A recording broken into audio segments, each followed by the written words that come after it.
other testing with pink noise and keeping the microphone up here on my SPL meter, even though I should use a microphone. Of course, then you see randomly the frequency all moving up and down, even though, you know, if I get it on steady so it goes a bit slower and, you know, just move a little bit. But even still, even, you know, when you're moving the microphone, sort of like shifting slightly that way and then shifting slightly that way, the frequency responses change. Guess what? Don't panic. It does the same thing just when you turn your head. Put one finger on one side of the ear, or I could, rather than a finger, because it usually it wobbles slightly and you hear a bit of like a kind of like a rumble sound. Best thing, put an earplug in. Then it acts like a single microphone in your ear, but still your ear is way more better than that at the end of the day. Of course, I've got to put the axis in my ear so I can pick up the high end. Turn it slightly, I can hear it shifting. Go the other way. It's shifting kind of downward a bit. Go in, it goes up a little bit. Yeah, it does that sort of thing. Just so it's more like the take the earplug out, just like the Surpay.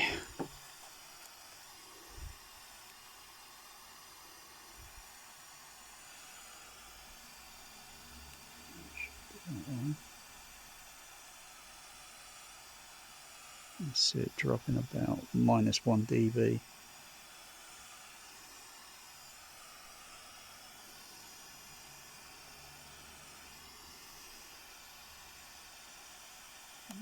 Go away. I see it shifting by about 1 dB. I see it, you know, once I turn it round, and if I take it off the what's it, resume. So just centralise it without talking.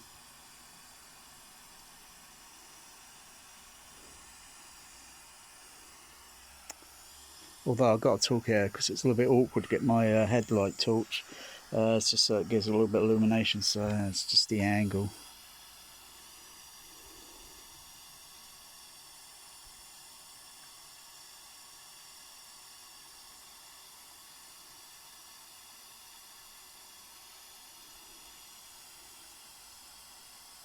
And of course, if I go all the way round, so it's facing toward the back of the room.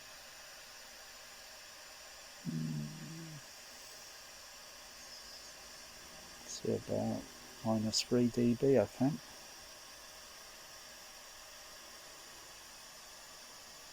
Maybe 3.5. Who cares? Does it matter? But it shows that there is that sort of amount of dB drop. And does it do the same with the your ears? Yeah, use one ear just to test, because 2 ears, and then you kind of like, you know, that's why when you hear a helicopter flying around sometimes and it's reflecting off this building and that, and in between, and it's like confusion, you know. So I'll face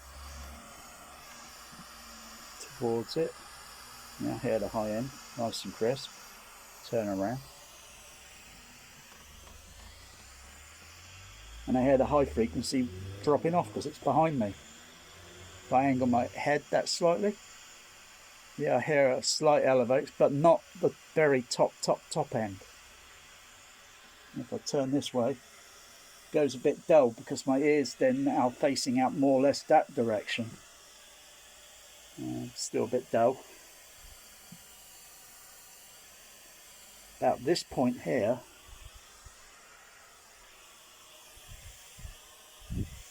oh yeah, because I'm raising my hand up. If I raise my hand up,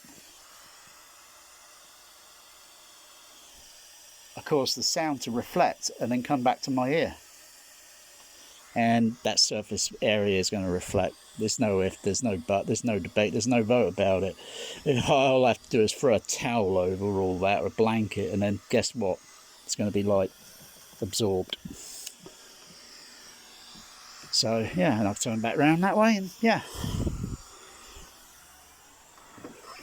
So that's one thing on directivity on high frequencies and such.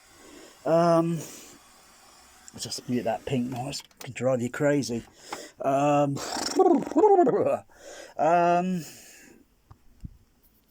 so every home theatre that I see, you know, all these perfect ones, better aesthetics than my room.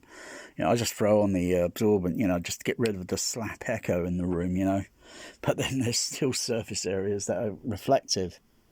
I mean, like I say, I proved it. Part of my hand is reflective, and yes, if I were to make a sound against it, and then did the same thing with holding, say, a cloth, or with a cloth, Hillary Clinton, it would sound slightly absorbent. There's no if, but, debate, or vote about it. It's going to be it's going to be absorbed. So yes, in parts way, our bodies are slightly transparent, mostly liquid water, but also reflective. Even wearing, you know, glasses is going to reflect sound and at certain high frequencies. It's not going to do much on lows, but it certainly would on high frequencies. And yes, you know, those tricky audiophiles are going to think, oh gosh, I've got to put absorbent material over them. But generally, just anywhere in the room is going to reflect it. I think I'm going to tidy this area spot up here, because there's not much I can do about that area. That I keep there for the fog smoke effect machine. I haven't turned it on for a couple of months, I think now. And the air conditioner, which gets turned on regularly because it's summertime. But I'll probably tidy this area spot up here, because I know full well sound is coming off from those screen speakers, and they're coming down, particularly on the high frequencies, and they're going to come down. They're going to go vertically up, downward, slight horizontally, and they're going to hit that surface area, and go figure. Even those areas up there, even though, you know, because I can go up with the microphone very close to the screen vertically off axis, and then, you know, I can measure the sound. I know the sound's going to come down, it's going to reflect onto that surface area on that speaker, that JBL over there, that vintage JBL over there, even the OLED. Even though I've got a centre bar behind the screen, and that's right in the path of the centre channel HF, doesn't make much difference if it's on the base. It's not going to make much a heck of a difference, but on the HF one, yes, it will, because sound is going to rebound and reflect back, even though I've got a little bit of absorbent material on the back of it. It doesn't help it a lot. It's still going to rebound and reflect a frequency, magnify a certain frequency at a certain level, and cause me like thinking it sounds a little bit more, you know, than it is. It should be, they should all be the same. I still haven't even got round to offsetting, get another piece of aluminium, cut it to the same length as the one behind, and then shift them apart slightly so they're between the 5 screen speakers, because you shouldn't have anything in front of the path, not even. Well, I look at all these home theatres with all the speakers laying on the floor, speakers sat in front of a bloody projection screen just to show off a brand of speaker, because it's a B&W, a KEF, a Calypse, or some overrated JBL synthesis, when you could have gone out and brought JBL Cinema Professional Cinema Pro, and spent far less, stick it behind the screen, don't show it off, just show the sound system off, not the speaker.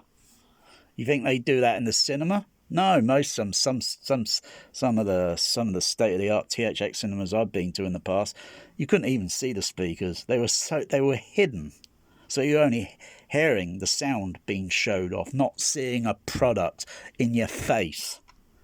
Otherwise, the only product there in the face is the blooming JBLs over there. Those, well, Most people would probably know what that JBL is, or that JBL over there is. I mean the subs, that is, because they're not clearly on view. That's a 4645C, that's a 4645 DIY home that I made back in the 1990s, and it still works perfect. A TCB behind that screen there, so you can't even see it, and another TCB behind the back of the room, and yet the JBL 8330 Mark IIs are on show. But when the lights go down, I don't notice the damn things are there. And then, of course, there's the bear.